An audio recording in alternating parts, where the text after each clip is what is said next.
That's a big issue that no one ever talks about, right? I mean, within marriages, I've seen this many times. Within marriages, if the male takes a status hit, he also takes a attractiveness hit, and it's a severe hit. I've seen this many, many times, and no one will ever talk about it, but it's definitely the case. Here's the best way to understand that, Bridge. The man takes a status hit. He starts losing respect for himself. His wife starts losing a little bit of respect for him, wondering whether or not that this is going to result in a job down the line, or whether some promise or belief that he has is going to manifest. Yeah, or if she's really the man he thought she thought he was. He feels that less respect.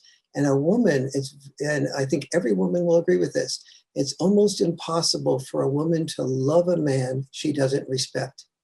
And there's I think it's that the opposite is true too, but maybe the grounds for respect differ.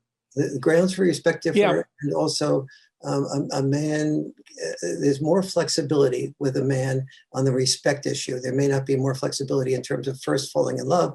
On the beauty issue, women have their burden that they have to live up to as well.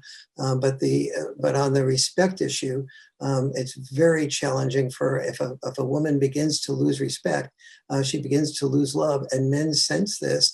And therefore, they oftentimes brag or boast or overstate their potential in order to be able to make themselves attractive. And we see this in so many levels. On the Lois Lane level, Lois Lane, she had no interest in Clark Kent, but she fell in love with Superman. And once she fell in love with Superman, she wanted Superman to be able to cry and express emotions. But the man who did cry and express emotions and feelings and sensitive, Clark Kent, she has zero interest in. Women are oftentimes say, I'm opposed to war.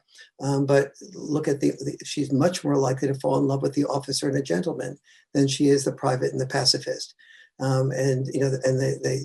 We talk about this even in high school. Most everybody's gone to high school, and most high schools have football games, and the women are the cheerleaders, go first and 10, do it again for the guy that scores the touchdown, or either by throwing the pass or catching the pass.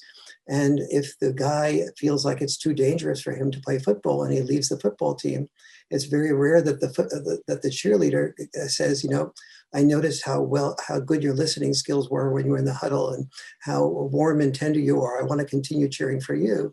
No, she tends to cheer for his replaceable part, another number 7, risking his life with a concussion or a spinal cord injury.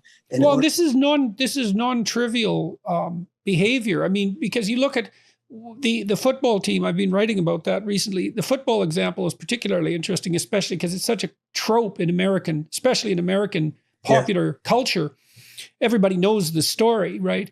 But what's so interesting too is the men on the team will elevate their best player to the highest position of status, despite the fact that they all take a hit in terms of sexual attractiveness by doing so. I mean, maybe, being on a winning team elevates, a rising tide lifts all boats. Well, definitely, but it's still the case that they'll take a relative hit within the confines of the team to elect the man to the position where he's most likely to receive the favors of attraction from the most valuable, the most desired women.